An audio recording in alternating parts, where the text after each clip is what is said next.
What's up, Grassroots World? I'm Chris Logan, And I'm Ernie Barber. and we are the Flagrant 2. Coach, what's happening? Oh, just coming back from Dallas this weekend. Played the circuits. Saw three teams we hadn't played before or seen before. So, guys played well. I witnessed a performance from one of the teams we played, an individual on that team, a New England team. That this kid, I think he only missed two shots, and I think he took a lot between, I don't know, 18, 25 shots. I don't know. He didn't miss.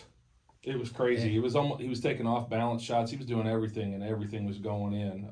Thankfully, the last three attempts he shot didn't, and he missed a free throw, which was the difference in the game. So sometimes that's how the game goes. that's right. That's right. But I've never seen, of all the years doing AAU basketball, this kid, it's like he could have thrown a shot up from half court with his eyes closed and it went in. I don't know. It's impressive that they got a team from New England down in the DFW area. That's kind of a travel for those guys. Yeah, I talked to the coach. They're from predominantly New Hampshire area. They all go to prep schools up in the Northeast. So yeah, they were a good team, good size.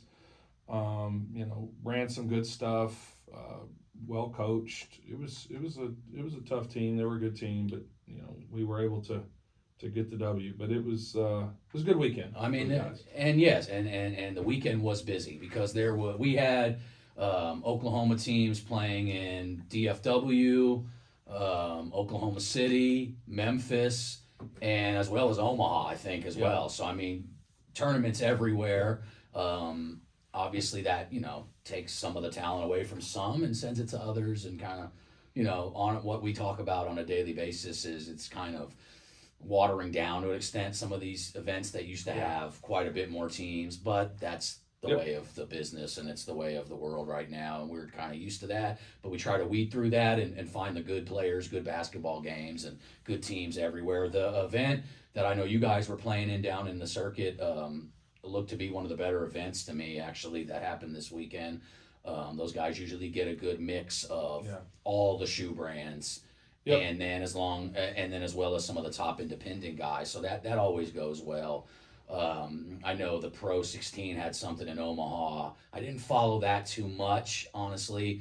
I knew a couple teams like Chaos, I think, was in that. Yeah, they were in that. There was a couple locals. Team HQ, a Norman team was in that. But I tried to. I was at some of the prep hoop stuff locally.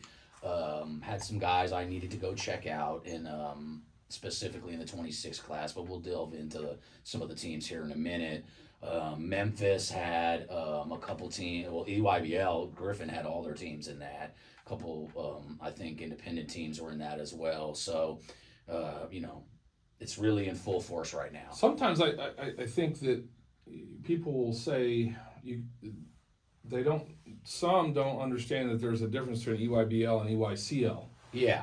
And I think that I see some of that on social media, and not to dive into it today, but there are some differences there. A lot of times I think they get confused. Absolutely. There's that's definitely kind of an age-old debate in the grassroots world of the difference of under circuits necessarily. But I personally understand both of them, and I don't look down upon either, because I believe that they each have their function, and there's obviously always some kids on the under one that could replace definitely some kids on. And I think that is the purpose of it, is to develop, and I think that's great. I absolutely, I'm not disparaging it at all. No. I'm just saying some don't. I think some of them confuse the two sometimes. No, absolutely. And I think that some of these like gold teams I've seen in the Adidas, they've got, especially some of the younger teams, they're almost equivalent to whatever the higher up one is. It seems like you could have two teams essentially, but they've got to split it up somehow, some way. So I think sometimes it's just roster construction and who goes where. Yeah, I was sitting there at the end of the bench at the end of one of our first game, the New England game, and I was sitting there chatting a little bit with the 17U Trey Young team. Yes. And man, they've got size for huge. days. They've got size for days. Yep. Yeah, no doubt. It was impressive. I was just sitting there chatting with about 4 or 5 of them. I was asking them about Adidas shoes, because other than the Kobe Crazy 8s, I've never worn a pair of Adidas shoes playing basketball in my life. I just got some Anthony Edwards shoes recently, but I haven't played in them yet. But I only got them to play, and I'm not going to wear them. And they're some funky colors. But the Adidas shoes are actually pretty good. The guys say they like them. For playing in. That's what all the guys said. I told them, I said, I've never played any. Are they comfortable? And they were like, yeah, are you serious? You never played them? I said, no, I've never played in Adidas. They're super light, and it's kind of sketchy at my age now because I'm like, I need something with a little ankle.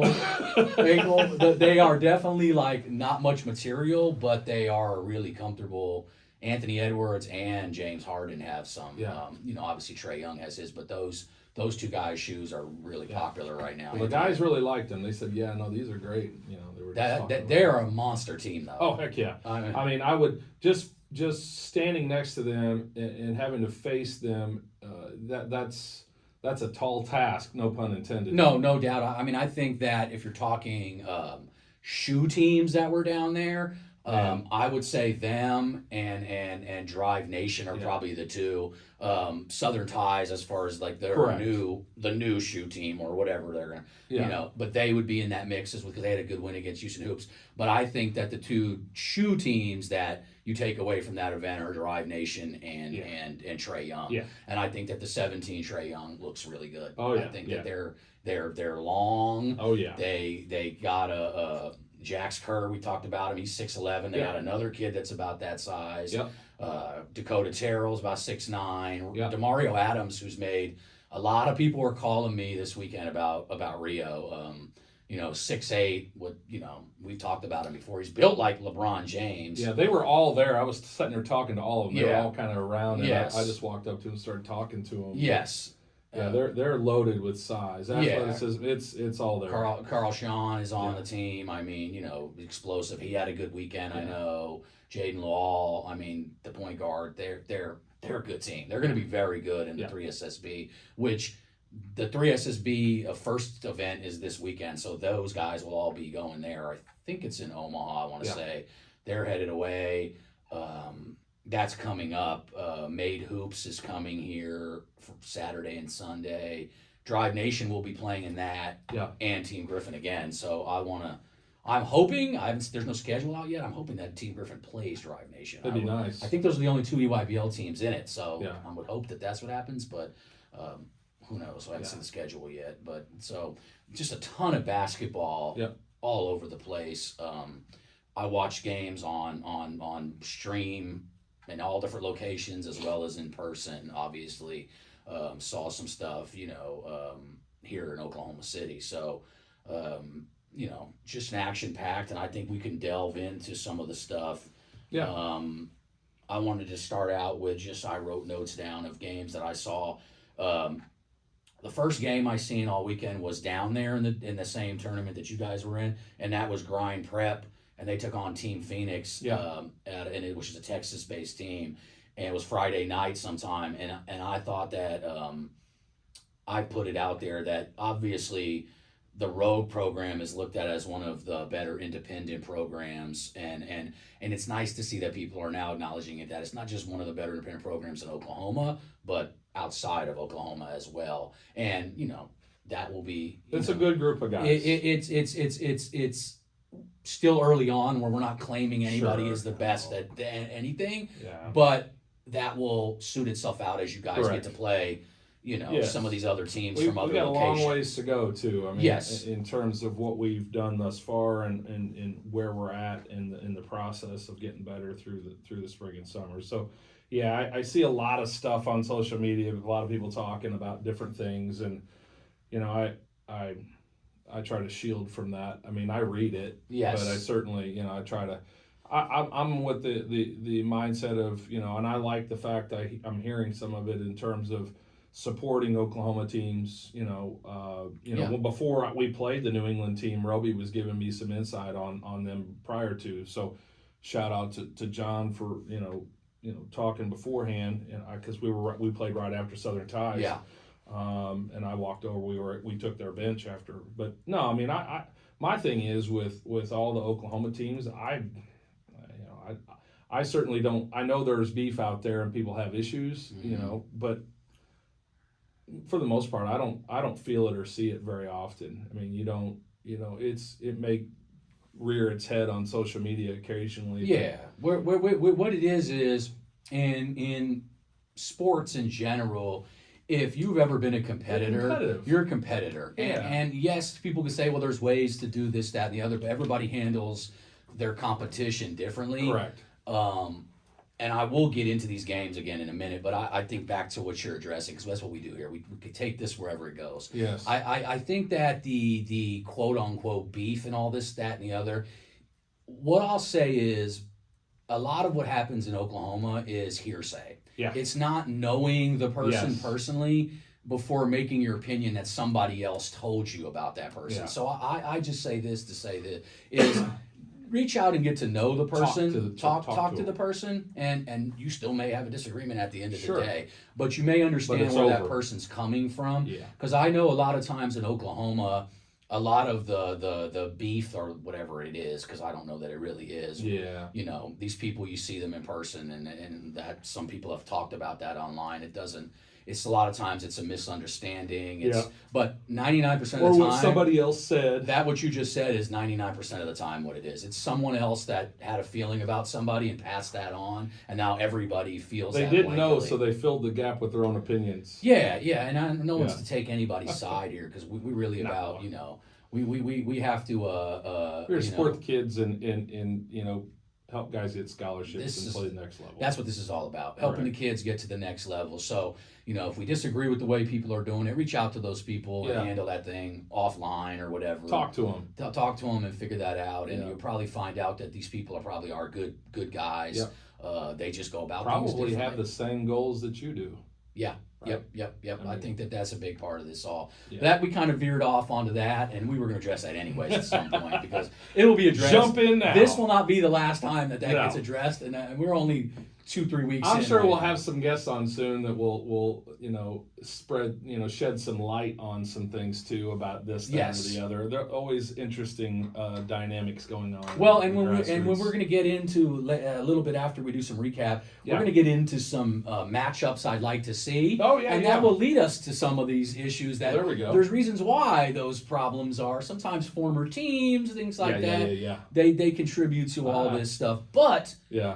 It does make for some interesting topics. I think that we just got to keep it respectable to a certain level. Yep, totally agree. And let me say this, because I'm never on one side or the other. Yeah. But I do try to know as many of these guys as I can, and if you Yeah. get to know them off of Twitter, I agree. because like I say, if you it's take not that, real world, it's not real life on Twitter. if just these dudes make are sure not everybody knows necessarily always, and it's not to say that they're being fake or anything. No. It's just not the way that they are. You realize what they're really about when you get to talk to them off of the social media. Yeah. But there's also some people in this business that they wouldn't have a business if there was not social media. Like, those are the dudes. I'm like, what would you have to do with basketball if there wasn't this platform for you to talk about it? Because some of us are have an opinion about it. Yes, because some of us are actually coaching or actually scouting and helping kids get to the next level by calling coaches every day. We're doing some things. So I just think that those may be the guys that you need to look at over guys that are actually trying to help out. That's called noise. Yes,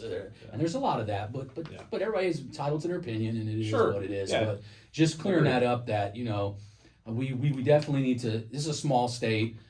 We have this talk every year. It doesn't happen on podcasts, but it happens on everywhere else. Yes. Is that we need to come together, kumbaya moment. It never happens, and then if it does, it lasts about a week and goes right back to it. But that will take me to, if you've ever played between the lines. On whether it be basketball, football, whatever, hockey, whatever you do, you are a competitor, and you always want to win. Competitors want to win. So that sometimes brings out the best, the worst, whatever. But it's how we deal with it that really ends up mattering in the long run. So I just that's what we just wanted to address when it comes to that. But back to Friday night, Grind Prep versus Team Phoenix. Just some things I saw, and why I brought them up was because I believe that Grind Prep team is a very good independent team in Oklahoma right now. If we want to say Rogue is one of the better ones, they're one of the better ones. I think there's a number of couple Wolfpack Freeman I like. I've seen some good things out of the Servants. If people haven't seen them, they've got a lot of size. They've actually not got a nice team. there's some teams around, and we'll get into some. I don't want to Yeah. skip any, but there's quite a few of them out there that can really play. But anyways, that grind team, Jaden Constant, who will be reclassing to the 25. I thought he was really good this weekend for them. Yeah. It was nice to see Jaden Constant get back to what he does. Been watching him for years. Yeah, because when Fantastic. he's in his zone and he's Yeah. locked in, he's very hard to stop. He's an Yes. excellent 3-point shooter, but I definitely think he did some good stuff off creating off the dribble. 6'9" Noah Clark, we've talked Yeah. about him before. I believe he was a monster on the boards. We talked to him about coming to our program this year. He was Yep. one of the kids that we had penciled and said, hey, and he made the decision. I think it was a good one, too. I said, hey, listen, Yep. Grind Prep's a fantastic, organization, and, Yep. and obviously what they do over there, and Coach does a great job. So it all around, good player. I think, yeah, and High I think upside. with his height and his versatility, because he can handle the ball Correct. and do some things. Good And I guard thought he skills. shot it great from 3 this Yes. past weekend. He's always been a good shooter. Which yes, the more he puts all that together Yeah. and can bang in the paint and continue to get stronger. We talk about some of these Yes. bigger guys; they gotta pack some weight on. Yep. But if he can do that in Yep. the paint, similar to what Jax Kerr did Correct. this year, where he moved himself as to more of a big time. post player, Yes. because they can shoot, that just opens them up as a player. His that can use. versatility, he's been good. I watched him when he was, I think it was probably about 11 or 12 years old. Yes. He was, and you could see he had guard skills then. He's only developed. He could shoot the basketball then. Yeah. He's only continued to do that. So, yeah, I agree with you. If he can work on his footwork and then get in the gym and lift and get stronger, Yes. all those sorts of things. Yeah. you know, Functional strength, Yeah, because absolutely. guys with his build, it's not like you're going to put on 50 pounds. in a No. year. It will take him Improve. till he's in his late 20s possibly to put on Yeah. 20, 30 But to pounds. improve Just and then functional coaches be strength. able to play the game at the next level, Yeah. that's really what we're talking about. Because, again, we're not talking grown man here. We're just talking about college and Yeah.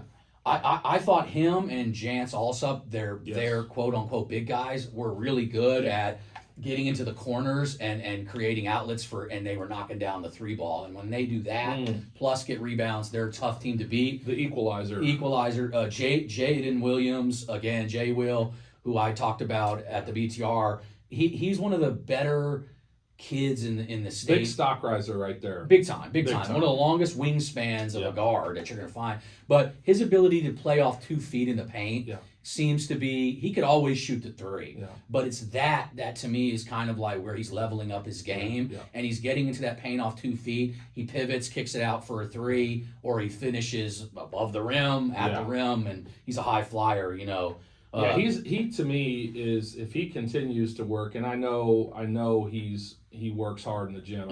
I've watched him over the years in workouts and things of that nature. So I know the kid works hard. Yeah. His game is developing. His body is developing.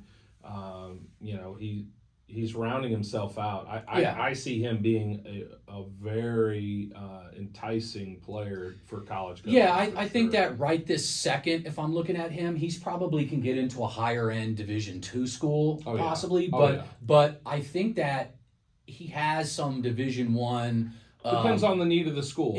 Well, and when I say that, it'll probably be like we always talk about the longer route. Correct. Maybe go the JUCO if his dream is to say I got to play D1. I think he's got a chance to hop into a low major type program because he's about 6'3". Yep. But that wingspan is like Yeah. it's literally like 6'7" or 6'8" wingspan on that kid. The whole thing is watching him play in an environment in college where no matter what, if they run sets, depends on what the coaches do, how he acclimates to all that, and I don't see that any different than where he's at right now in high school. No. So I think I'm with you. I think he'll play at the NCAA level. Yes, just depends I'm on agreeing where. with you. Yeah. 1,000, and he can defend at that level, Correct. and I believe he could defend at the Division I level. So that's where I think that we talk about you got to be able to guard the positions that you are. Well, he could absolutely guard at that level, but we've talked about it as well that it's very hard for any kid to go D1 straight out of high school. Oh yeah, right those now. days are very difficult. But I definitely think he's got that upside. Carlos Adamson, I thought he was a knockdown shooter. He's reclassing as well into that 25. Deadly from the corner.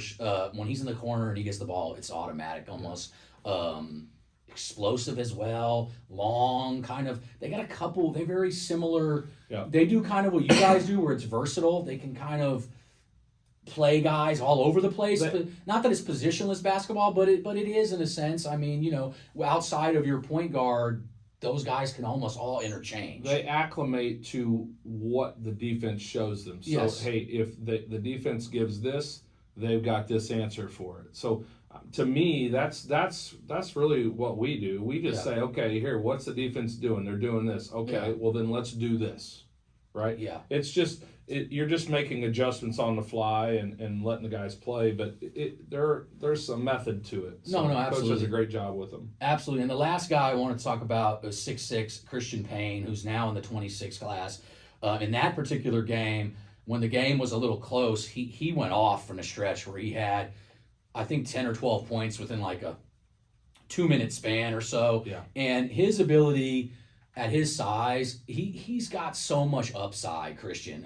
He had a monster alley-oop where they threw it up and he caught it one hand almost on behind, the side of the backboard and just cradled that thing. It was special. I posted it on the IG. Yeah, I saw it. But a lot of his mid-post turnaround shots and things like that, he's really good at that. And it lost art for a lot of kids. Oh, yeah. He's very good in the mid-range, Christian. I think that as he gets more consistent from the three-point range, his stock, there's just no cap on what he could do. At that size, at 6'6", explosive, offensively, Christian Payne is a special player offensively. He's rounding out your shooting is something that every college coach is going to demand, especially at a high level. So he's killer in the mid range, and I love his turnaround fadeaway. He's got, that's like his patented shot. And sometimes it's that these kids, it's not that they can't shoot threes, it's just that they just don't shoot a lot of them. Sometimes they can.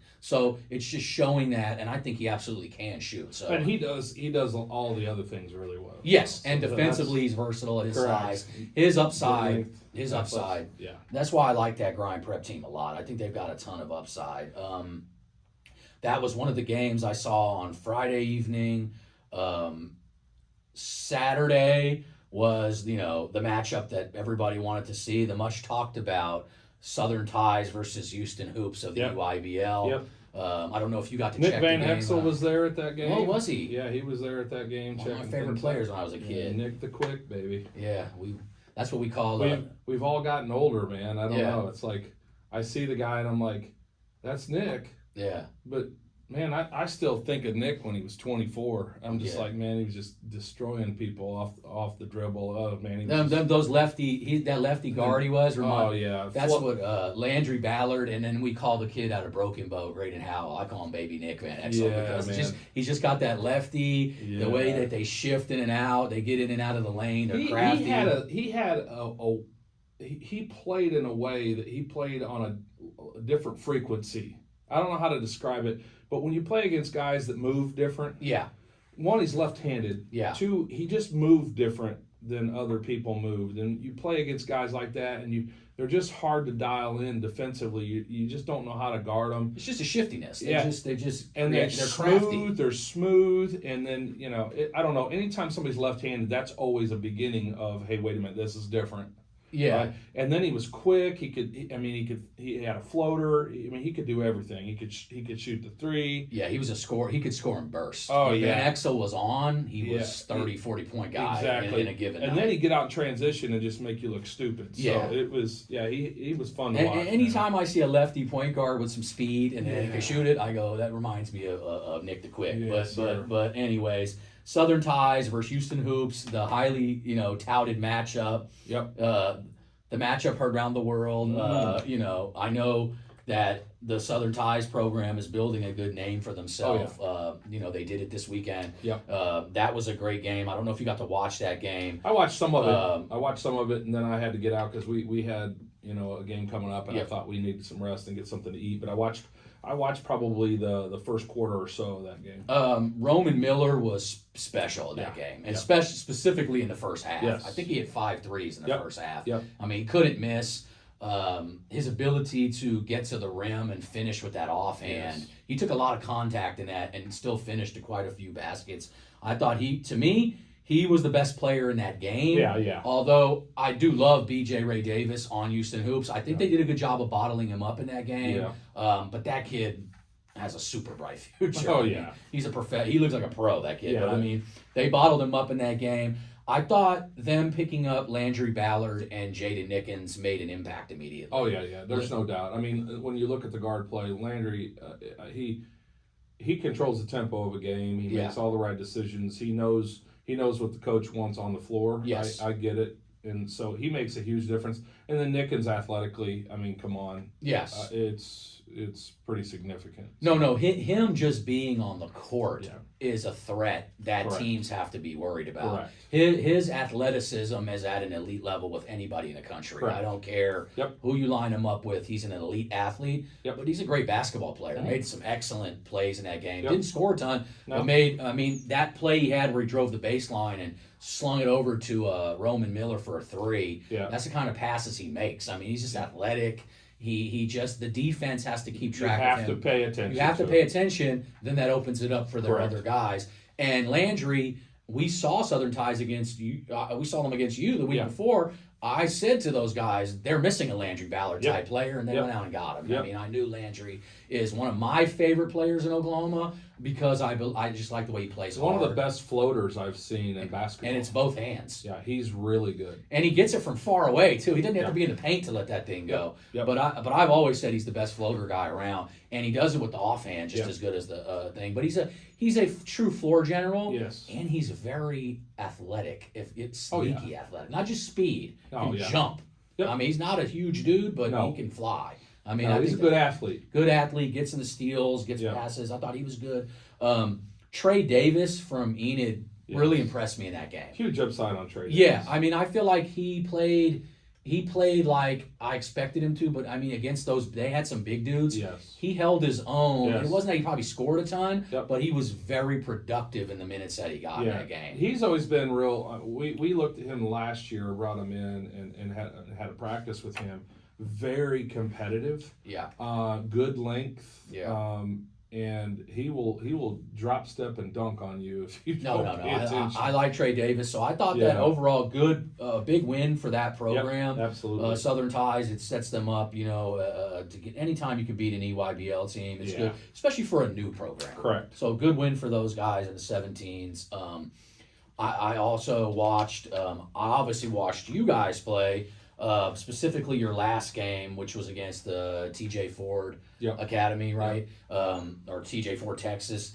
And I thought what stood out to me was Easton Edmondson's passing. Yes. I thought it was on another level in that game. Yes. I thought his ability to break the press was on another level in that game as well. But he made some passes that He's a magician. I had to rewind and watch, and I'm like, I mean, he was seeing the play happen in his head. It's impressive. A la Cal Furnish style, but he was doing some stuff that was next level passes. Hey, listen. I got two gyms in my point guard play.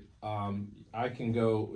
He was out for the first two games. Easton was. He had baseball this weekend, so he showed up on Sunday with some fresh legs, and I was like, hey, run the PG, baby, and moved Destin over to the 2 at times, depending on who we were in rotation-wise. But his passing and his vision and his quickness, there's not too many guys in 17U basketball that have that combination. Now, we just mentioned one, but I'm telling you, this kid's special. They were trying to trap him over and over, and he would just...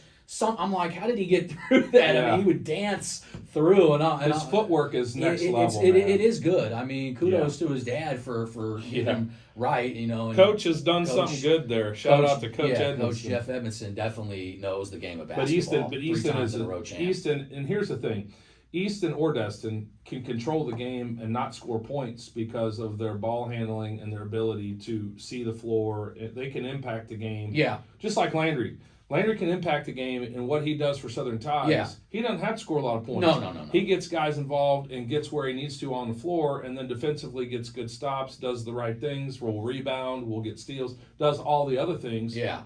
and they can still be, if not the best player on the floor, the most impactful player on the floor. There was a play, and I'm trying to think about it in that game where Easton, they tried to trap him on the sideline, and these two kids were 6-7 inches taller than him, and he overhand threw the ball, and I'm not even sure he could see the but it was a pinpoint pass for a bucket under the, and it was cross court all the way under the bat, and I was just like, that's a hell of a pass. So I got to give kudos. A couple alley oops too, just inside the half court line, right on the money. Yeah, the guys were a little bit tired. I think that it went hit back rim or whatever, But yeah, no, he was exceptional in that game. So I wanted to shout him out because I hadn't seen him play for you guys since this season because he's been gone. A couple of games I watched you guys play, so I did watch. I wanted to make sure I picked up a game that he was in. I thought the weekend overall, Ethan Sage was a monster. Oh, yeah. I think that Tate gets a little bit of the attention over him, maybe. In some cases, yeah. And in some cases, but I thought Ethan had his ultimate coming out party. 24 and 20, baby. 9 of those rebounds were offensive rebounds. Yeah, I mean, 24 and 20. Yeah, that's insane. Those are Charles Barkley numbers. That's when you put 2020s up, I don't care. And really, you're talking from a guard / forward. Like these guys, those two are guard not skills, they got guard skills. They'll play at the forward position, but they're like big two guards, really. I mean, that's how they play. I almost wish people would press us more, and I just put one of them in the middle, and just once we get it to them, just go to work. Yes, I told the guys, because that team had to press us late in the game to try to get back in the game or shorten it up, and I just told them, listen, it's real simple. Here's how we do it. Yeah. And those guys give me so much versatility because they rebound so well. Yeah. It's 6'7", and then yet they do everything else well. So it's like a Swiss Army knife. I've got so many Swiss Army knives on this team. And you look at Malay, Steelman. Malay rebounds great, aggressive defensively, but he'll step out and knock down threes on you at a high clip. Absolutely. Right? So there are just so many things there's so many superlatives about my guys that I like. Yes. Not to over, hype it about, our program. I'm not doing that. The guys themselves. It's fun to play with those guys because you have a lot of versatility and you're going to be competitive. Absolutely, and then I just wanted to, I also wanted to shout out Bryce Counts because I thought his ability to slash and get to the rim, do some different things. He's kind of, we mentioned him. He's not necessarily sneaky athletic. He is athletic, but he does some things for you guys as well. Yep. Destin Edwards was hitting threes. I saw that as well. So he was playing off the ball a little bit. Walker had an injury with his foot this weekend. Walker normally is a standout offensively because he can get his own shot. He doesn't need a screen. He can create. He's strong. He had an issue with his foot this weekend that caused some issues, but. We're taking the week off. He'll be able to rest up and heal and come back 100%. Yeah, so I think that with him, and I've said this, like once he gets back healthy and he's knocking down the perimeter jumpers, that's a scary combination. Yep. So it'll be fun. Definitely saw some good stuff from those guys as well. I want to keep it in that event. I'm trying to go in order. I've got a bunch of notes. This is and I just want to give some standout. This is a Texas team and beast up, but Tristan Driver from Bixby was special. Yeah, a 33-point game the night before. Then they played Southern Tie 17U on Sunday and got a big win against them. Yes. And Tristan had like 24 points. He averaged 22 points for the entire weekend. I mean, there may not be a walking bucket. Walking bucket the kid is. I always say video game stats. He's that kind of kid, but some of the threes he hits, I mean, they're contested with knocking him to the ground. He's not even looking. He can't even see the rim and it goes in. A la Steph Curry, where he's not even looking and it goes in. That's the type of shooter Tristan Driver is, but he's just an outright scorer. He's not just a shooter. He's a flat-out scorer. Love the way he runs the team. They had another kid, Jalen Brown, who I've actually seen in years past. He's from Pace Academy in Texas. I thought he was great. About 6'3" point guard. Athletic, could shoot the ball. That beast up team plays really hard. Oh yeah, they were down in that game early by double digits and came storming back. And we were kind of keeping up with different scores of games as we were headed back, and that one shocked me because I thought Southern Ties having the big win over the weekend.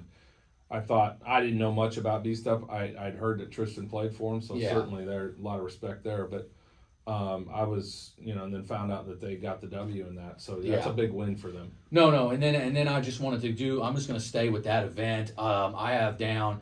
I thought Phoenix Woodson was really good for the Drive Nation 16U, which, by the way, that's one of the better teams I've seen. Yeah. That 16U is loaded. Yes. Dakari Spears and Trent Perry. These guys are top 35 Yes. guys in the country. Yes. So that's a loaded program. I thought Phoenix fits his role very well for Yes. them.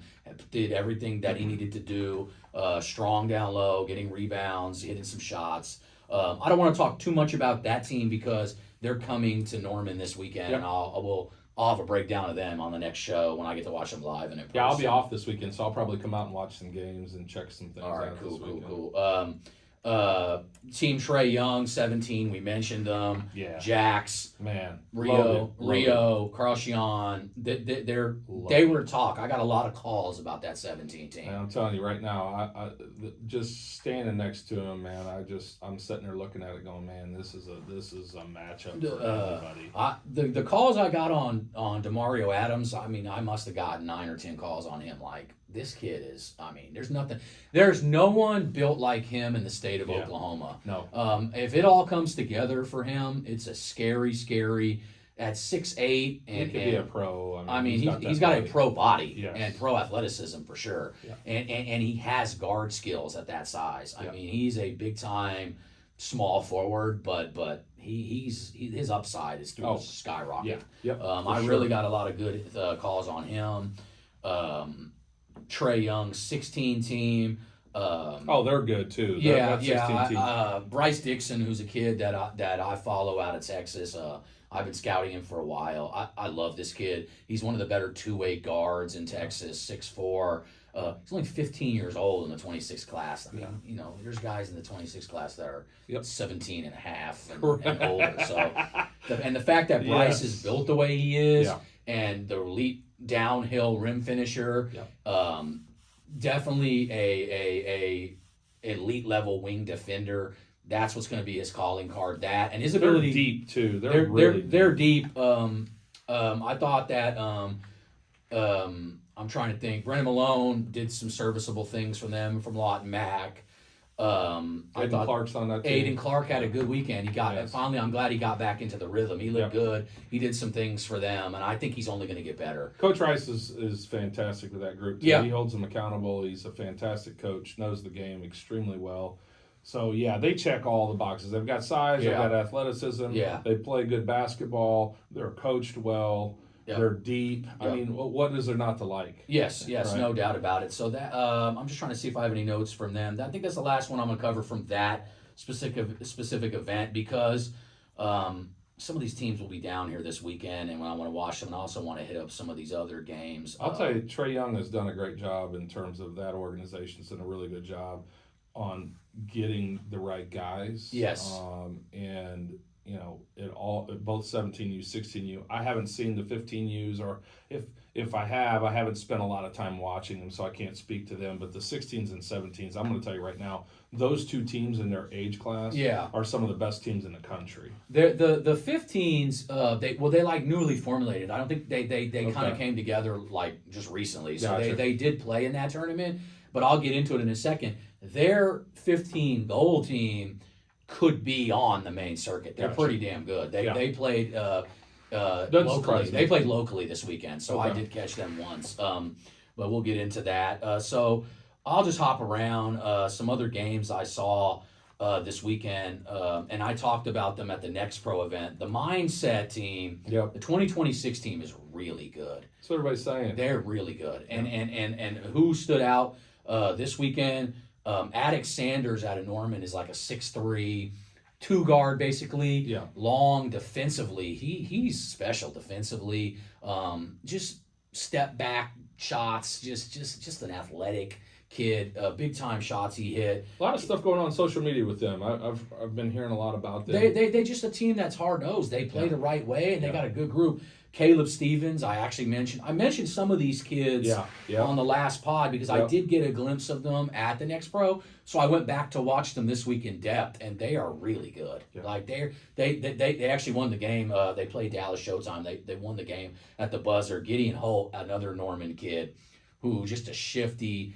He had played with great pace. I love the way he kept looking back at that clock. He knew exactly at the end of the game when to make the move.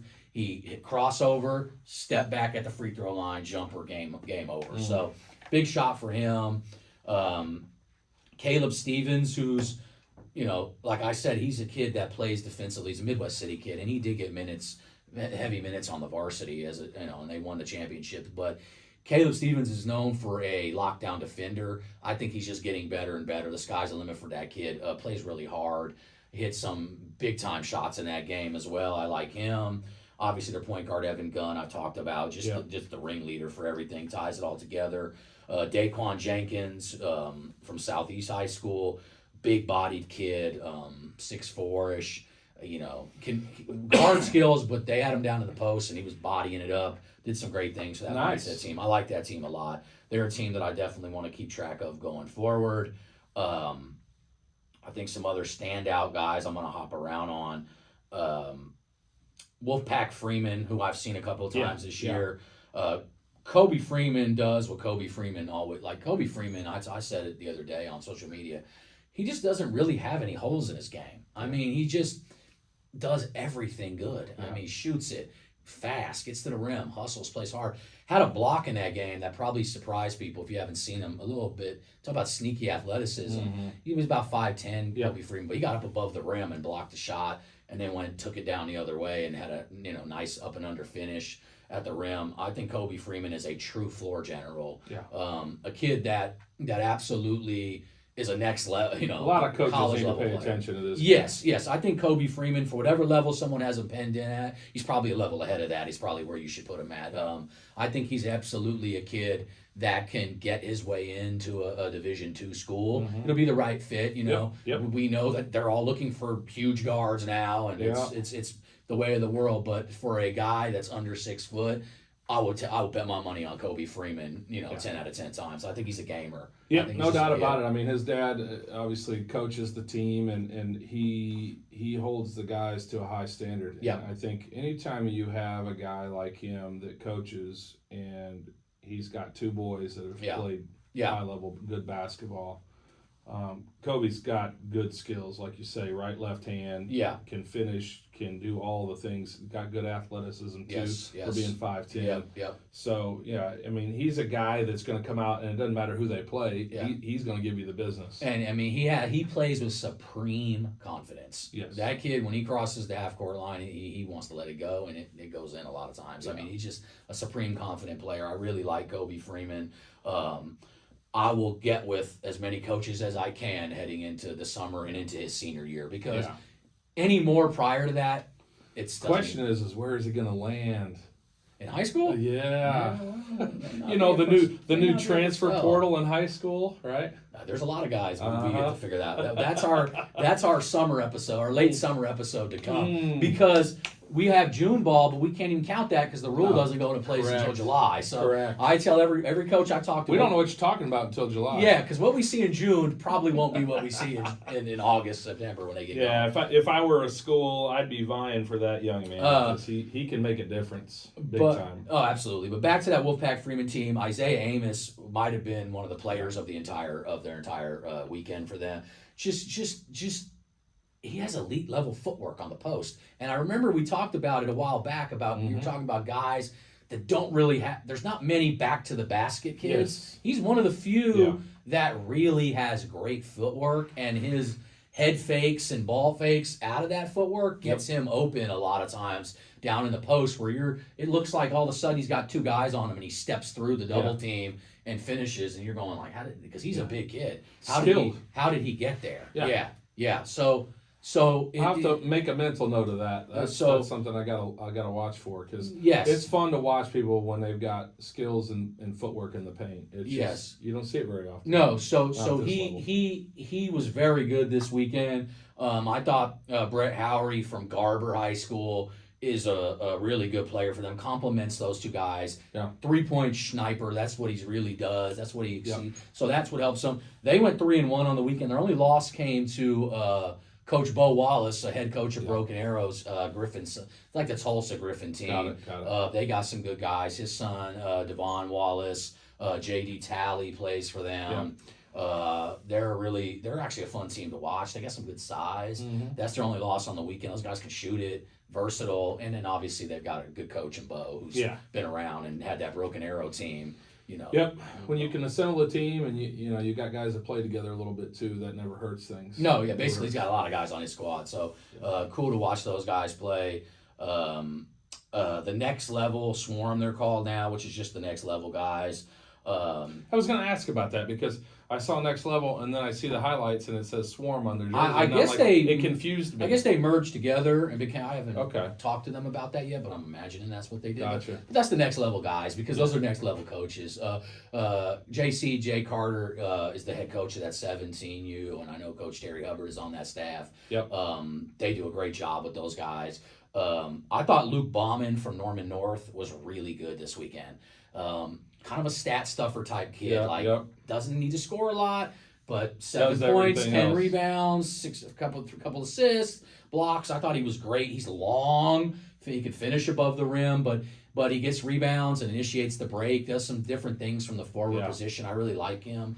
Luke Bauman is a name to look for in your senior year. Norman North's got some guys, just like Southmore's got some guys we talked about on this Norman podcast. North has a couple guys next season. Yes. Depending on if they've got some youngsters coming up, they've got some guys that'll be seniors next year. They'll be a senior-laden team. Yep. They should be pretty good. Yep. With him and DeMontre Hines and he's 6'8". He's on the Servants. We'll get to them in a second. Yeah. But him and Hezekiah Green. Yeah, they've got some players. They got some guys. Players. So Luke Bauman was good. Cooper Lasky from Deer Creek had a great scoring weekend. And I mean, he could shoot it, but he was really good in the games that I watched. I watched one live, watched a couple on stream.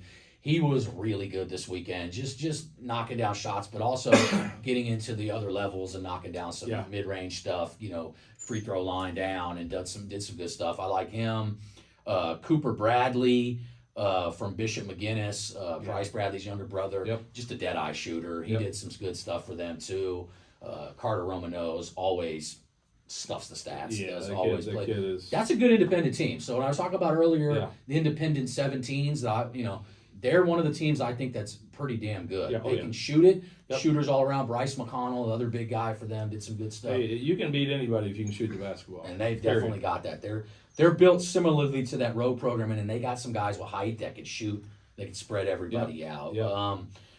I guess another team I wanted to hit on, and then we'll get into maybe some matchups we want to see, was a kid that was known as a football kid, and he goes to Putnam City originally. He plays for the Trey Young 15 Gold. Okay. 3S. Yes. GB.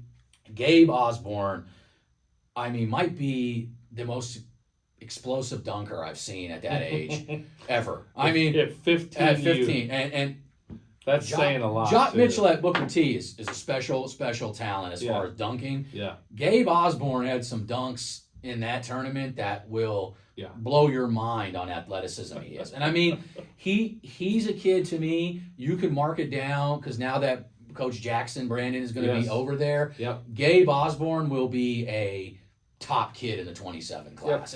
He didn't maybe get a ton of minutes on varsity because I don't know if he did because they looked at him as a football guy, and he probably is football first. Yeah. But he is a top level basketball kid, just based off of the stuff he can do. The stuff he can do, not a lot of kids can do it and at on that top age. Of the ability that he has when you've got Brandon coaching too, that is a really good combination. Brandon is a top level coach. Yeah, and in the state. No, and he'll do a great job of getting those youngsters up because that PCO 2027 class is pretty damn good. Yeah. He's got some talent to work with. I keep hearing about this 2027 class. There's a lot there. It's guard heavy. Yeah, it's a lot of guard. It's Oklahoma.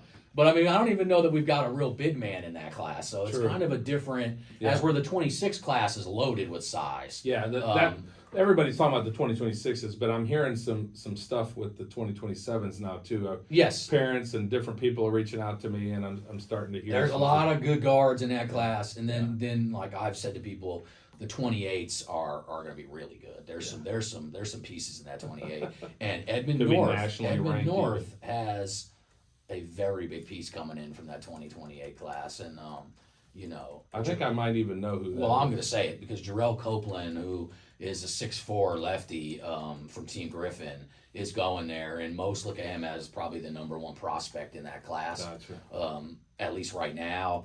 And he is a special kid that probably will be a big time contributor for them right away. At Edmond North, and that's saying something, So because they're going to be reloaded again. But there's some size in that class too. Yes, their 28 class. The 28 class is going to be very good in Oklahoma. Not to say the 27 isn't. It's just There's just not a lot. It's a different makeup. It's just a different makeup. So and like to say, these guys are still young. A lot of growth. Yes. A lot of growth to come. We're not going to go off too far off the ledge here, but we're just identifying what we can. But that 15U gold, Trae Young has Caleb Blackwolf from El Reno, who's one of the toughest, strongest kids. I love Caleb Blackwolf's game. They've got some other guys. They're saying a lot. Yes, and there's a couple. Matter of fact, Gabe Osborne has a teammate on the Markel Robinson on that team as well on that team as well. So just kind of a crazy weekend because games were everywhere, and I haven't even before I move on, I did try to watch some of the without using up all my Baller TV passes in the first weekend. I did try to catch some of Team Griffin in Memphis. I watched 15U, Dorian Williams' team, and I liked some of the stuff that I saw from those guys. DeCaren Johnson is a kid from Putnam City North, Cotty. That's what he goes by. I liked him.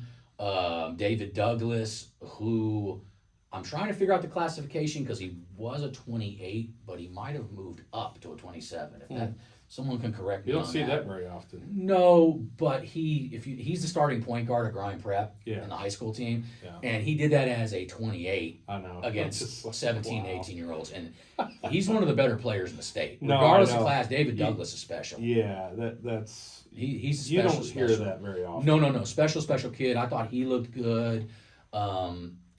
They've got Chauncey Cravens from Edmond North, who's a kid that will be if he's at Edmond North and stays there, he didn't get to play as a freshman much because they were loaded this year. He will be one of their key players for this upcoming season. If he gets in there, he's a 27 that's going to be known, Chauncey Cravens. Edmond North's supposed to have some tryouts I saw on social media. I saw it on Twitter.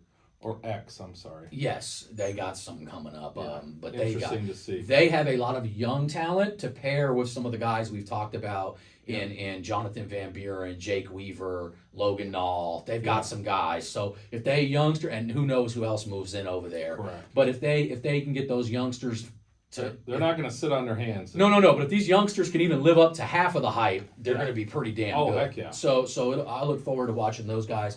Dorian Williams' team looks pretty good. I'm not going to go too far in depth on Team Griffin because they are playing in Oklahoma this weekend, and I want to watch them live and get a better feel for all those teams because I did, obviously I keep track of all those guys. The 17s went undefeated.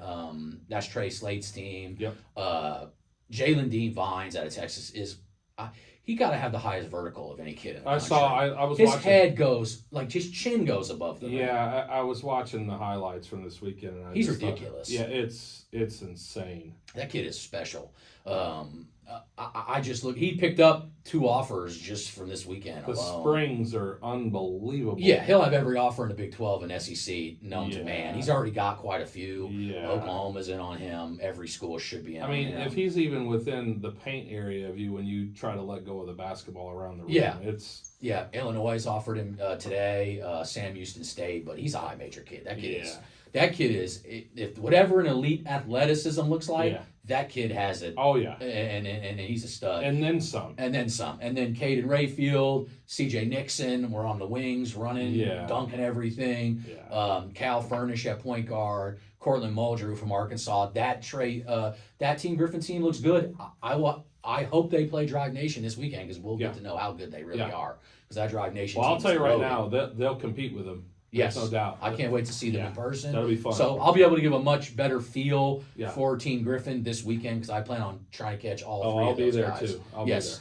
be there. And and they even have their 28 team, which has Jarrell Copeland. So you'll be able, if you haven't seen him, they're playing up in the 15 U division. So we get to check him out as well. So, and I've already seen him. He's a great player. So that's about the games I wanted to recap. What are the matchups you'd like to see? Okay, that's what I was going to get to, and I've got to pick it up. I had it typed somewhere else. It was going to be released on Twitter, but I decided why when I can do it on this great podcast. So what I wanted to do is go through kind of 17U matchups, 16U matchups, and just a couple 15s that I want to see. You can throw in if you want to see something, because you guys are included in some of these matchups. So right off the bat, a matchup that I would love to see is two teams I've mentioned I want to see Grind versus Rogue. I think that would be an elite level independent matchup in the state of Oklahoma. Versatility, because you guys have obviously, it's almost a similar roster construction as far as height that can shoot and guys that you can interchange. So I would love to see that matchup of Noah Clark and Jance going up against the Sage brothers, or Malay going up against Noah Clark, Jaden Williams going up against possibly Bryce Counts, and then Destin Edwards and those guys against their guards. I think it would be a very fun matchup. I don't know that we'll ever get to see it happen unless we make it happen. So that's something that I'm looking into doing here. If there's a way, and I don't know how we can, because we got to work on everybody's schedule. That's the hard part, is if we can find free weekend to get, let's just say 6 to 8 teams out of each division, 15s, 16s, and 17s, and we can bring them onto one court or at one time and get some matchups. Like, it would do so much for this state. College coaches will come, guys. That's what they would I'm want all to see. in. It helps the guys. What am and I know the guys that would be in. I understand the shoe team dynamic is they're always, it's brand, and then they're competing against each other so they don't necessarily want to take a loss against in-state teams. But I wish we could put that to the side for one weekend, one day event. This only have to be a one-day event. Play 2 games each. That's it. Hell, one game, I take it. I'll put it on too. I'd do it in a heartbeat. We'll put it on as with the podcast. I would do we'll it. Cover it too. I think if they're college coaches there, my guys benefit from it because they get an opportunity, 1, to show their abilities, 2, if it displays and shows guys in the state. That's really what we do on this podcast. So, and on in my particular situation with the team that I coach. Look, the boys benefit from it. So and my guys aren't going to shy away from anybody. We'll play anybody that they put us. And I'm that's what I respect about guys that aren't afraid to back down. And not that any of these teams are afraid, but once again, when we get into the shoe teams, there's reasons why shoe teams in the same state don't typically want to play each other. Correct. Because then one wins, and it's like, well, then those kids jump onto the team that won. But just think about what it would do for the state of Oklahoma to watch its best teams play. Not to mention, do you want college coaches? I understand these teams have Division I guys, and it wouldn't be necessarily NCAA certified, but it doesn't have to be because we can stream it and they can watch it. Correct. Or I'm telling you right now, if I'm there, I'll make sure I call every personal coach to know the man and tell them how good that these kids did. Against each other. We will make it work out if we can do that. I'm in. You just tell me when. If you're listening to this and you have a team that you think is a top level team and you want to play the best in Oklahoma, reach out to me. And we'll figure out a way if we can get a schedule, if we can make it work sometime this summer. It could be end of summer, last week, whatever, we can make it work. We want to try to make it work. And I know that this gets talked about a lot every year. It does. Everybody wants to talk about the best teams playing, but let's do it. Let's stop talking about bullshit around and let's do it. To be honest with you, that's what needs to happen. But that's a matchup I want to see for sure. I mean, this matchup goes without saying. The 17U Griffin versus the 17U Southern Ties would be must-see TV. Oh, could you imagine the hype up prior to that game? We may have to have extra security involved. We may have to lock John Roby into a cage before we allow him to play in that game. He may not be allowed out on the court. I'm telling you right now, that would be must-watch TV or basketball. You want to talk about if we put that matchup on, every eye from every state within America would be watching that game. Oh yeah, they would want to watch that game. Yep. And I'm not going to say who's favored in that game. This, that, and the other. Because it's Southern Ties, and this is what somebody said to me the other day, like, is that an upset that they beat Houston Hoops? I said, not really. Those are EYBL kids on Southern Ties for the most part. Yes. Devon Scott Jones played in the EYBL. Correct. Jaden Nickens has played his whole career in the EYBL. Yes. I could go down the lit. Landry Ballard played at Mocan in the EYBL. No, that team's loaded. They've got a lot of talent on the team. That didn't surprise me. No, Cam Parker. Like, these are guys that have played in those levels. Correct. So I would love to see it. Oh yeah. Will that matchup ever happen? Probably not. Probably not. Probably not. And I won't say why, but that will never happen. But I would. Yeah. That's the matchup. If I got to pick one matchup in the state of Oklahoma to see, yes, that's it. That's the dream matchup. That's it. I mean, just imagine the hype of that game. And the personalities. I'll leave it at that. The personalities and the. Yes. This right here. Must-see TV. Yes. Must-see TV. And you know what? That would be like a McGregor fight, UFC fight. Whoever McGregor fights, everybody hates him. They like the other guy. They don't like the other guy. They love McGregor. Whatever it is, people are going to be flying their flags on either one of those sides, and they're going to be. I mean that game is good enough for a pay-per-view. Oh yeah, we could pay-per-view that game. I'm serious. Make some money for the guys. I'm telling you right now, if you could make that matchup happen and then have like 2 weeks prior to that, where you have a little bit of shall I call it marketing beforehand? Yes, I could, and I could be in charge of that marketing. I'm going to tell you right now that right there would be must-see TV, and I probably would pay for that. I've got knocking doors down. There's incentives there. Let me bridge the gap between those two teams, between the leaders of those teams, so that I can get that game to happen. Well, because I want to see it. I don't care if you're the Don King of. I want to be the Don King of grassroots basketball. That's going to be my goal. Please let me see that matchup. If you can, yeah. Well, there's ways you could do that. We'll talk about them offline, but I have some thoughts around that might be able to help you. Yes, we'll figure that out. But tell me, Oklahoma, that you would want to see. That's the number one matchup in the state if we could see it. What else you got? So that's one of the 17s. Obviously, I'd also like to see Team Trae Young take on Team Griffin as well. Team Trae Young take on Southern Ties. Yeah. Team Trae Young and Southern Ties take on. Well, we saw Southern Ties Rogue. Now they have a new They've added some players, but that matchup's already happened. Correct. But Trae Young versus Rogue would be a good matchup. Oh yeah, that one would scare me.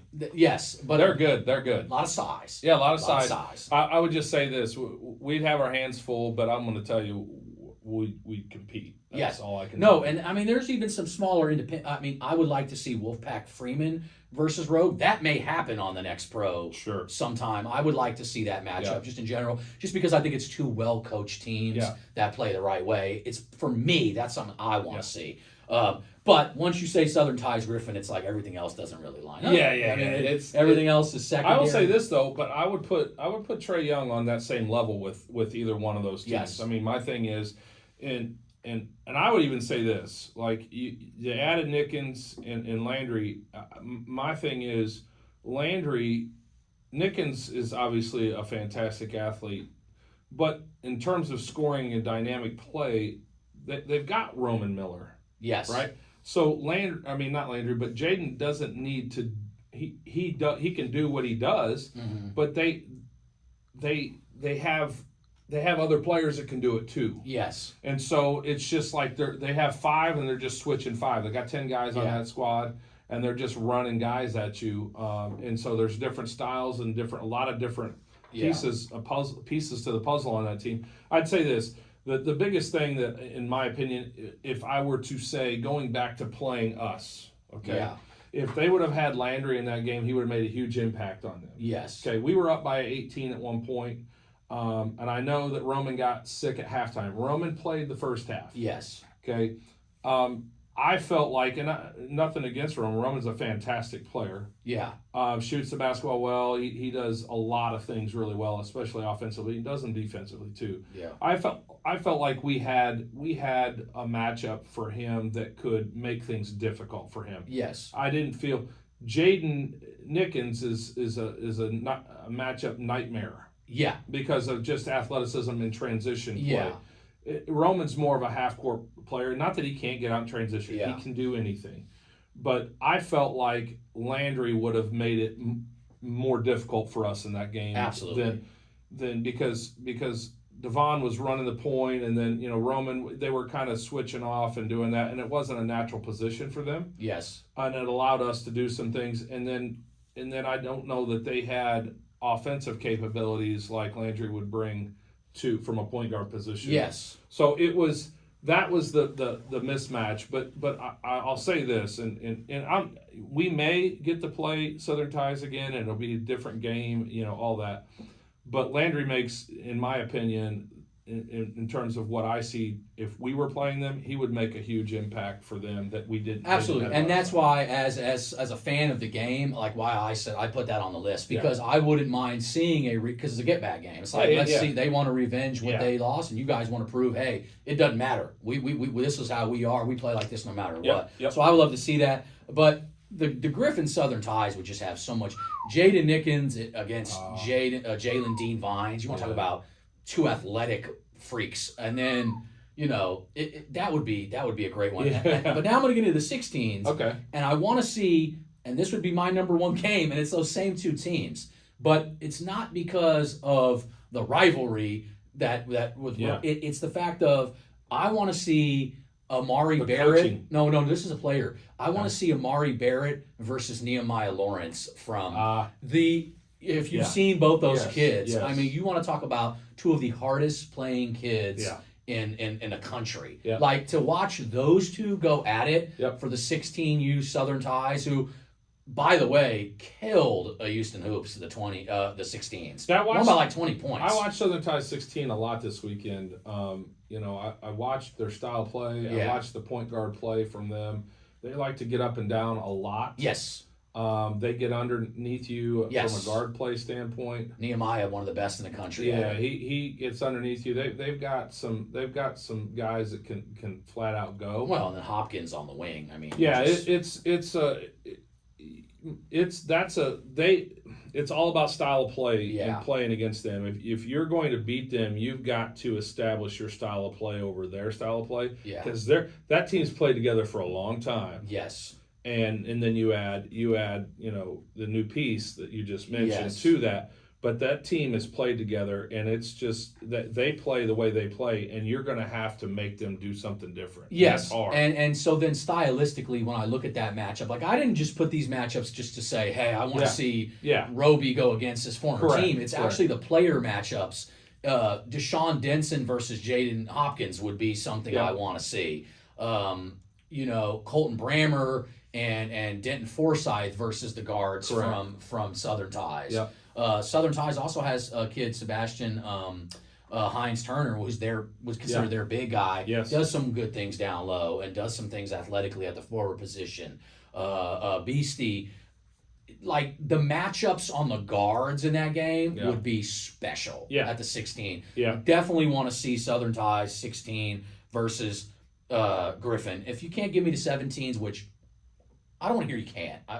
Let's make it happen. Yeah, let's figure it out. I know why they wouldn't, because if one team won, then they would never hear the end of it. My thing is that this needs to become a regular thing every year. Everybody can play in their circuits, but at the end of the year or sometime during the year, everybody just says, okay, we're going to play an Oklahoma event for just the top level teams. And here's my thing is like I'm close to guys on every one of these teams. Yep. I know at least a couple guys, if not. I got respect for every one of these guys and all these programs and Team Griffin and Southern Ties and Trey Young and Rogue. Like let me have an event where I know all you guys. Come Yeah. play in this event for the state. Yeah. This isn't for me. No. This is for the state. Yeah. Like, who cares about this other BS that goes Yeah, on? and you know Let's what? do They're it. all great Let's just teams. get it. They're all great teams. Once So, a year. Just once a year. Let's just get it going. They're all great teams, and it's not like, you're sacrificing anything. The guys want to play, let's let them go, and let's just let them play. Yep. It's going to help their recruitment. That's Absolutely. the other part of it, is that everybody can learn to appreciate everybody else's team. I'll say this right now, and you talked about it, another one I'd want to see would be, and you may even have it on your list there and haven't gotten to it yet, would be Southern Ties and Trey Young. Yes, that's on the list. That's on the list. Because, and when I look at, the coaches for both of those teams, Different style of matchups. yeah, too. very different style of matchups. One huge team, Correct. Smaller team. Correct, and I would love to see the dynamics of how they coach during that, because you've got two really good coaches. Yeah. Now, I don't know the coach real well for 16U Southern Ties, but Roby is swears by he's. Well, no, Drew Whitmire is special. He's Yeah, a special and everybody's dude. talked about him, and I don't deny any of that. I don't know the guy real well. We say this: Drew Whitmire, death, taxes, and Drew Whitmire beating shoe teams. The dude has done it everywhere he's ever been, and like I said, he's used. Those are his guys. Yes. Like, those kids buy into him because he invests into them. He's had them for years. They you can tell he was coaching them hard this weekend. I was just kind of watching everything, watching that team, and then watching. They know what to expect from each other. Oh yeah, They and both those ways. guys. And what I loved about that is that he was coaching them really hard. Yeah. And his guys take it. Yeah. Because they will follow him. Well, that matchup, I think we could get to happen because Drew is never going to back down. No. And my guy, Coach Rice, he will take that. That's He will want to play that. That is why I like that matchup. Yeah, they will play each other. Yeah. They will play each other. I like that matchup because, one, they're different styles. Yeah. And I would just like to see how the styles match up. Yeah. Because I like to see that, different styles. And then, obviously, the coaching, when you look at both what they do, and obviously they're both high-level coaches, it'd be cool to watch that. Yeah. Craig Rice, Coach Craig Rice is a elite recruiter. Like, he's a guy that could get into any Division I college program and help them immediately as far as getting them kids. Well, my thing is, he's got guys and connections with kids all over the place. What I like about him is that he knows the game intimately, details. Yeah. And I like details when it comes to basketball. Like, I sit here and obsess about this, that, and the other. And he's very much like that. Yes, so, definitely. And I'm sure Drew's the same way. No, Drew's a great dude. So both those dudes, I mean, those are two guys that I like a lot personally. And everybody I like them as coaches. at some point, I need to introduce myself to Drew. Not that he would care who I am, but I mean, you're part of the flagrant too. I mean, people care. Yeah, but the point is I have a lot of respect for his team. Yeah. And obviously, I like what he's done. He's kept guys; those are his guys, and to me, there's a lot to be said for that. Yeah. I'll just leave it at that. There's a lot to be said for that. No, that would be a great matchup. Trey Young and Southern Ties. We already said Griffin and Southern Ties. Obviously, Griffin and Trey Young. Any of those shoe matchups, just give me those matchups. I actually have one on here. Mindset versus the 16U Southern Ties would be a battle of two teams that play. That's a matchup of the same style. Yeah. Of gritty. It's not a huge team on either side. About the same size with all their guards and stuff. But they both play hard as hell, and they leave it all out. They come at you 100. I would love to see that. Mindset versus cool. That matchup probably could happen because they are both on the next pro. Well, circuit. Mindset would do it because they have something to prove, right? They're yeah. team. And Drew ain't gonna back down. Ever. No, Drew would never back down from anybody ever. So what I gather, no, definitely. So those are some of the matchups I want to see in the 16U. There's obviously more.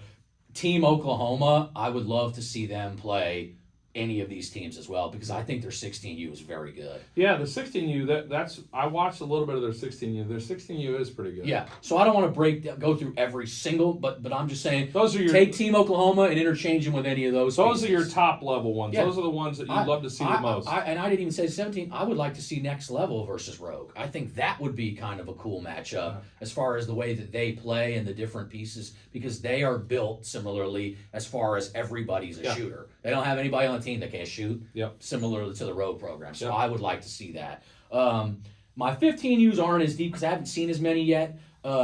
Team Griffin versus GTH Boom City, which is an Adidas team out of Tulsa.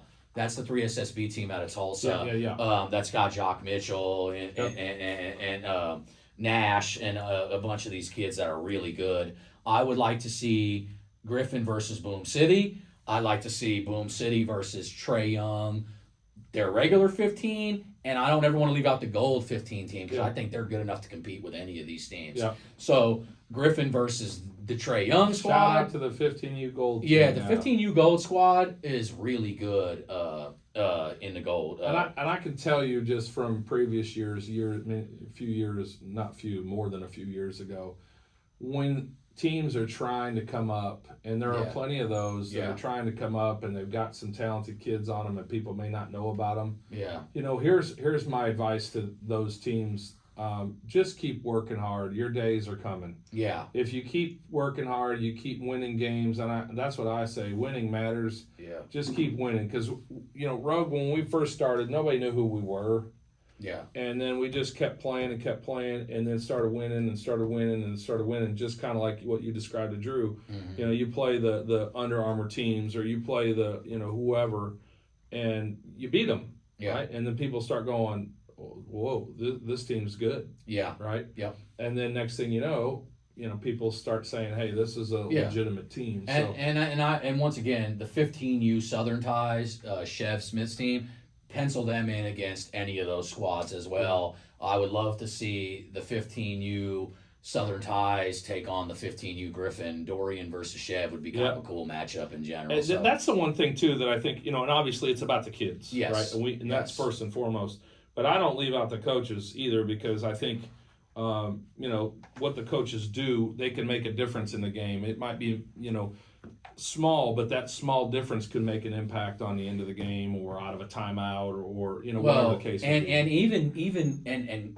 I keep going back to this because I really, really want to see the 17U Griffin Southern Ties. If you can't tell, is Trey Slate would be going against guys that he coached for a while from the Buddy Buckets program, and Devon, Cam Parker. So there's just a lot of stuff that ties into that matchup. Yeah. Must see, pay-per-view.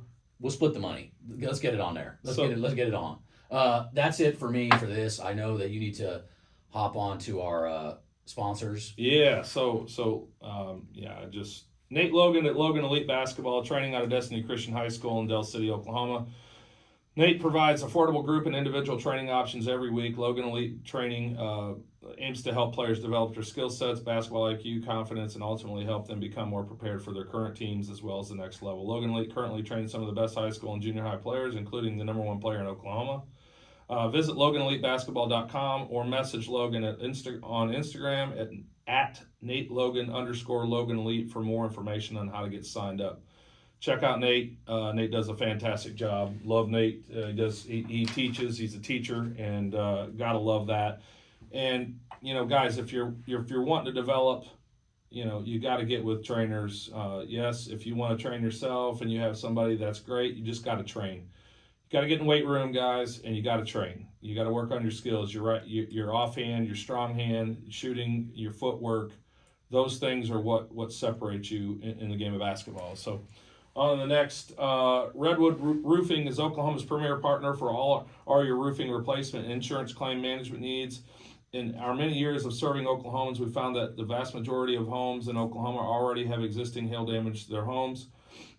Their owners are unaware of. Most importantly, the homeowners don't realize that when your roof reaches 10 years, your insurance policy has a built-in trigger that significantly reduces the amount of insurance we'll pay to replace it. In many cases, that can cost you in excess of $10,000 out of pocket to ever get a new one. At Redwood, we make it our mission to inform and protect hardworking Oklahomans from this devastating insurance trap.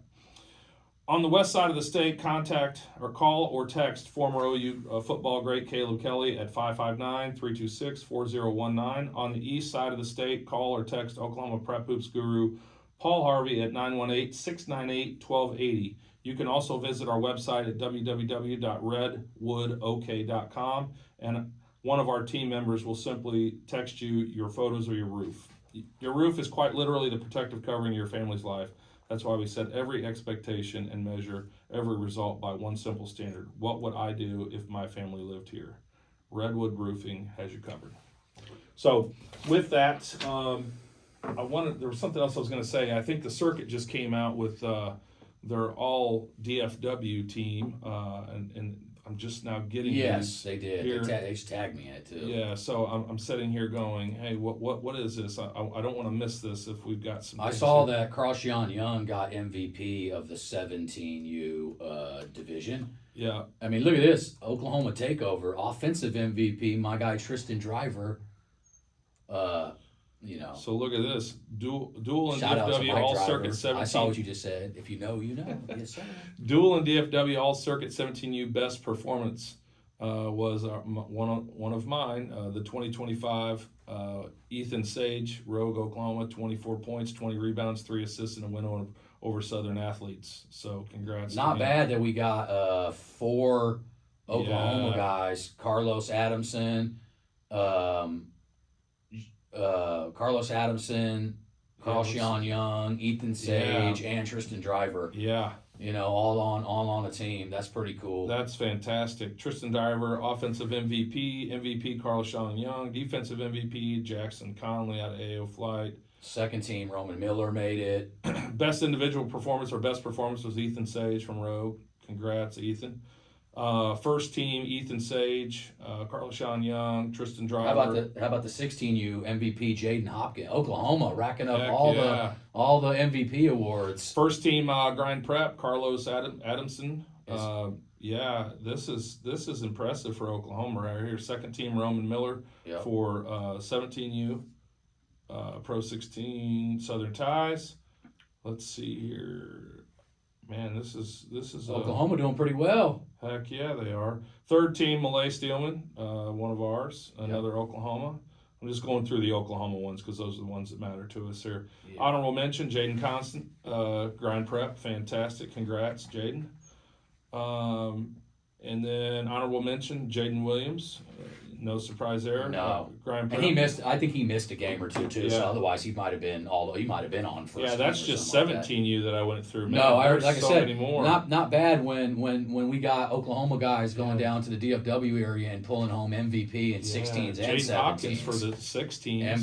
MVP. Shout out to Krashian and Jaden Hopkins. Absolutely, we're repping Oklahoma basketball. Congrats, guys. And then Bryce Dixon, first team. Trey Young, 16U. Yeah. No, Bryce Dixon is my guy. Man, special kid. Jaden Hopkins, first team. I'm just going through Nehemiah Lawrence, another first team from Southern Ties. Congrats. Yeah. Yep. Man, I'm not going to miss any of these. I'm going to go through these because this real quick here. I'm just calling out our Oklahoma guys. By the way, this is very impressive. Yeah. There were shoe teams amongst all those. I mean, there was guys from all over the place. You got teams from New England. I mean, there's teams from all over the place in that event down there. Yeah. And Oklahoma guys taking home 2 of the 3 MVPs is pretty impressive. Yeah. Honorable mention, Sebastian Hines Turner. Yep. Had a very good weekend for Southern Ties. Yeah, absolutely. And now get into the 15Us. I'm just going through the Oklahoma players. So shout out to our Oklahoma guys. 15U. Let's see here. Second team went through second team. I seen Eden. Third team is Eden Litherland. Yeah. Litherland. Yep. From Shawnee. Yep. I know his dad. Eric is the head coach at Shawnee. Third team Josiah Ankara. Yep. Stud from Southmore. Yep. So he moved from JL3 now to Trey Young. So they kept him home. Josiah, one of the highest stock risers in all of Oklahoma in that class, by the way. And then honorable mention, Jalen Batista. Well, I don't want to forget Trey Summers got third team for Southern Ties. Yeah. Wait. He's a Dixon kid. Trey Summers. Okay, Southern Ties, but it says Texas, so I was like, okay.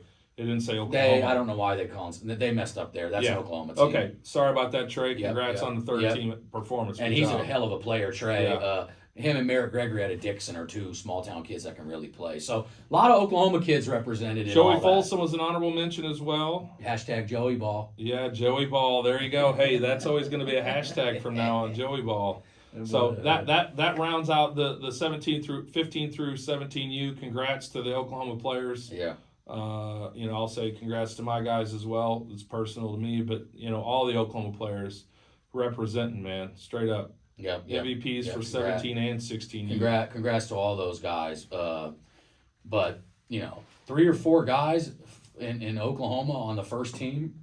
That's impressive. That's man. impressive, man. Yep. It says Oklahoma basketball's going in the right direction. Yep. So. And with it going in the right direction, what better than having a platform like Okie Ball and the Flagrant 2 podcast to promote these guys and get them seen and we don't just want to get them talked about in Oklahoma. Yes. My job has always been, and even before this podcast, but especially this podcast, to get them seen by guys on the outside, national level scouts, guys all over the place. Push these kids' names. Hey, the kid has to perform. The ultimate thing we always talk about is you can BS and pump your chest all you want, but it gets decided between those lines. Let that do the talking. Yep, they've got to play, and that's what I tell my guys, and I know all the coaches out there that we're talking about do the same thing. Listen, we can put you in the right gyms and on the right courts. You got to win games, but you got to go perform. Yep. And you know what? If you don't perform when you get out there, that's not on the programs. That's you guys got to look in the mirror on that. But I trust all of our guys, and obviously they showed it this weekend from Oklahoma. And so if you're not following, subscribe to our YouTube channel. If you're not following our socials, Flagrant 2 on X, on Instagram, Okie Ball, X, Instagram, everything, YouTube, follow it all. Just look for us this weekend. I'll be at Made Hoops at the Yak in Norman. I will too. If you see me, come holler at me, say what's up. Appreciate you, Oklahoma. We're doing big things, Oklahoma. We're out. Peace.